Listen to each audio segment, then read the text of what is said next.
Think you know everything about the glitz and scandals of Hollywood's golden era? Get ready, because the truth is about to blow your mind. Behind the spotlights and extravagant gowns were stars who spent their entire lives performing the greatest role of all, hiding their real identities. These entertainers weren't just acting on film. They were acting every single day. Born male but celebrated across America as leading ladies, they captivated the public while carrying a life-changing secret. 4 names on this list even fooled Hollywood's elite for decades. With impeccable wigs, flawless makeup, and remarkable elegance, they shattered every expectation and slipped past the strict control of the studio system. Now it's time to uncover one of Tinseltown's most carefully guarded secrets, a hidden chapter of Hollywood history you've never seen before.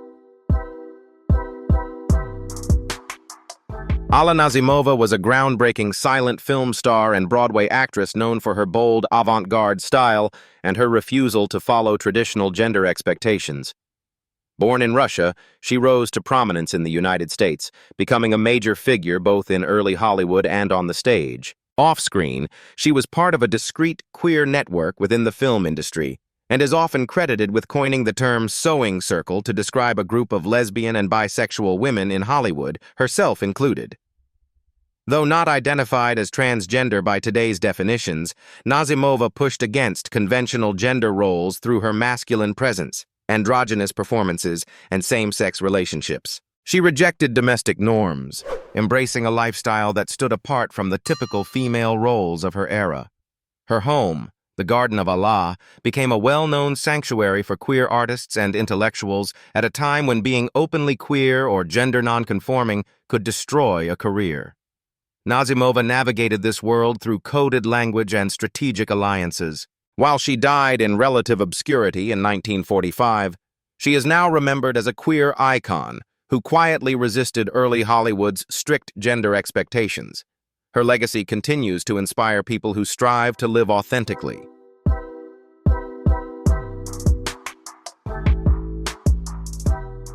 April Ashley's life marked a major turning point in how gender was understood in Britain and beyond. Born in Liverpool in 1935, she served in the Merchant Navy before becoming one of the first British trans women to undergo gender confirmation surgery in Casablanca in 1960. When she returned to London, she quickly rose to prominence as a model and actress, appearing in Vogue and socializing with the bohemian elite. However, in 1961, a tabloid exposed her as trans, abruptly ending her career and throwing her into the public spotlight for reasons beyond her control. The outing led to a highly publicized legal battle over her annulled marriage, setting a harsh precedent for how British law treated trans people for decades. Despite intense scrutiny and discrimination, Ashley remained open about her identity and became a passionate advocate for LGBTQ+ rights. She was eventually honored for her contributions to equality and visibility. Although she became famous after Hollywood's golden age, her journey reflects the untold experiences of earlier gender non-conforming individuals who lived in secrecy or were erased. April Ashley stood at the crossroads of silence and activism, helping pave the way toward a more open and accepting future.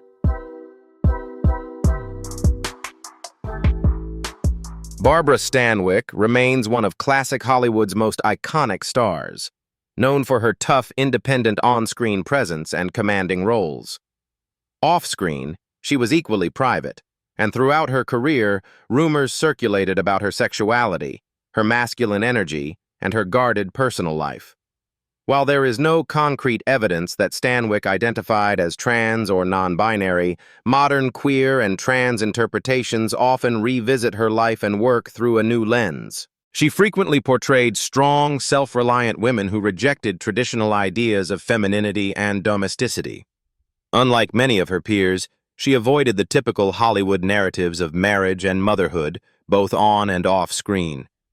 Her closest relationships were with women, and some biographers believe she carefully managed her public image to protect deeper truths from public scrutiny.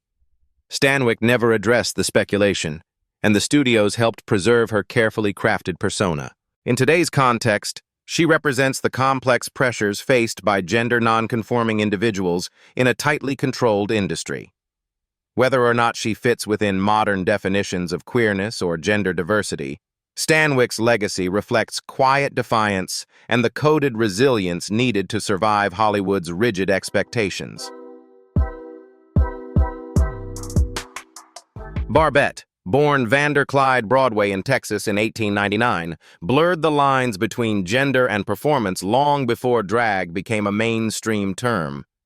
Starting as a high-wire artist, he rose to fame in Parisian cabarets, amazing audiences with sophisticated gender illusion acts, fully presenting himself in femininity, only to dramatically reveal his male identity at the end. What set Barbett apart was not just the surprise, but the grace, artistry, and athleticism he brought to every performance. Jean Cocteau famously called him an angel, a flower, a bird. Barbett spent much of his life living in gender ambiguity and trained intensely to embody both masculine and feminine energies. While he never publicly identified as transgender by today's standards, he is recognized as a pioneer of gender nonconformity. After a serious injury ended his performing career, he worked in Hollywood as a consultant, teaching stars like Gene Tierney the subtleties of feminine movement. His private life remains largely mysterious, shaped by a time when expressing gender diversity was nearly impossible. Barbett wasn't just a drag performer, he was a visionary who used gender as a living art form, challenging early 20th century norms in ways that still resonate today.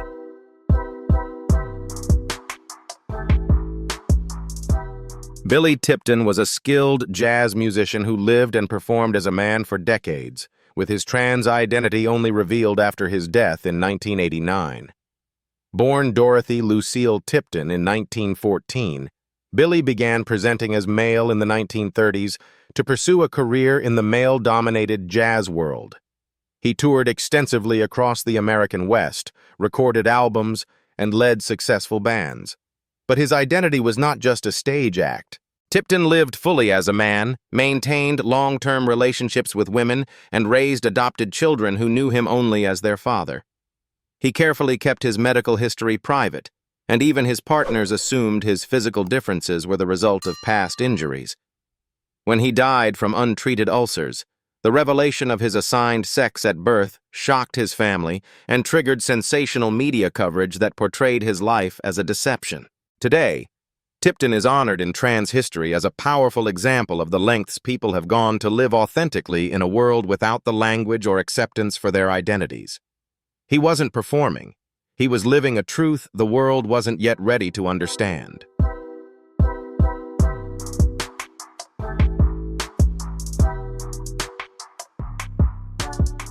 Christine Jorgensson became a national figure in the 1950s, not for a film or stage role, but for being one of the first Americans to publicly undergo gender confirmation surgery. Born George Jorgensson Jr. in the Bronx in 1926, she traveled to Denmark in 1951 to begin her medical transition. When her story made headlines, it sparked fascination, debate, and controversy across the country. Rather than retreat, Christine embraced the spotlight, using her new fame to educate the public. She toured as a nightclub performer and gave countless interviews, helping shift the conversation around gender identity long before it was widely understood. With poise and confidence, she challenged misconceptions and refused to be seen as a victim. Despite facing intrusive questions and tabloid scrutiny, she never expressed shame about her journey. While her dream of Hollywood stardom never fully materialized, her legacy endured far beyond the stage. Christine Jorgensson became a symbol of courage and visibility, paving the way for future trans people to live more openly. At a time when few dared to speak, she did, becoming one of the earliest and most influential pioneers of transgender awareness in America.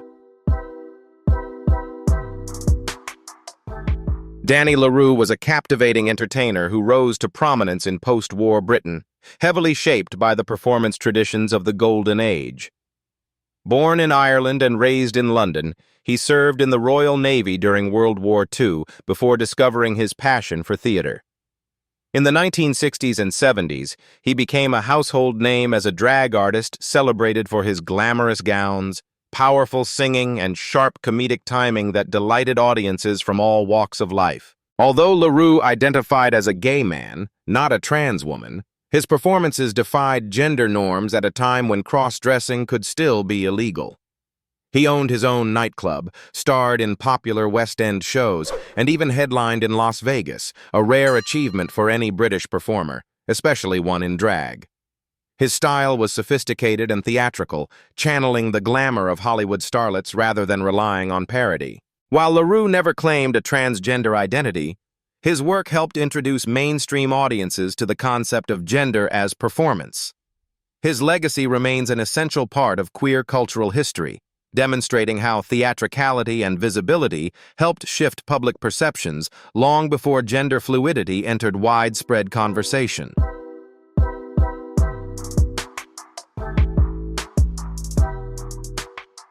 Elvara de Hidalgo is best remembered today as the vocal coach of opera legend Maria Callas, but her own extraordinary life warrants closer examination.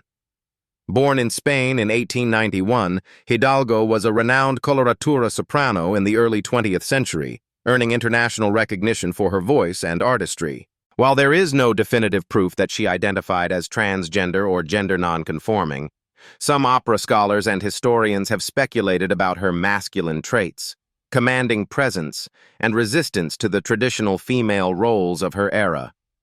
As a teacher, Hidalgo excelled in a male-dominated environment, commanding respect with an almost androgynous authority. She didn't just teach singing, she taught power, presence, and self-assurance. Her impact on Maria Callas was as psychological as it was musical, with some suggesting that Hidalgo helped shape Callas's commanding stage persona in ways that defied gendered expectations for female performers. Whether this reflects Hidalgo's own identity or simply her instructional approach, her legacy extends far beyond the opera stage. She embodied a daring combination of elegance and strength, quietly challenging the boundaries of femininity in her time. In this way, Hidalgo holds a significant place in discussions about early figures who pushed against gender norms through their work and presence.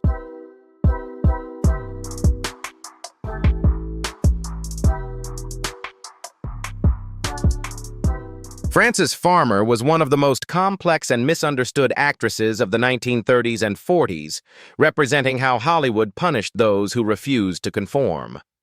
Known publicly for her defiant spirit, Farmer challenged authority at every opportunity, refusing to adhere to the industry's strict rules. But beyond the headlines, her life has inspired deeper interpretations, including contemporary reflections on gender identity and expression. She frequently rejected conventional notions of femininity, wearing trousers when it was still taboo, avoiding makeup and mocking Hollywood's attempts to mold her into a glamorous, obedient starlet. Her defiance and nonconformity eventually resulted in a series of traumatic psychiatric hospitalizations where she endured electroshock therapy and, according to some accounts, though disputed, a lobotomy. Farmer never identified as trans, but her story illustrates how gender nonconformity in women was often pathologized and punished. Her refusal to embody the passive, polished ideal of womanhood made her a threat in the eyes of a deeply repressive system. Today, some regard her as a tragic icon, someone who, by resisting the roles imposed on her, revealed the severe consequences of stepping outside gendered expectations. Her legacy remains painful, powerful, and enduring.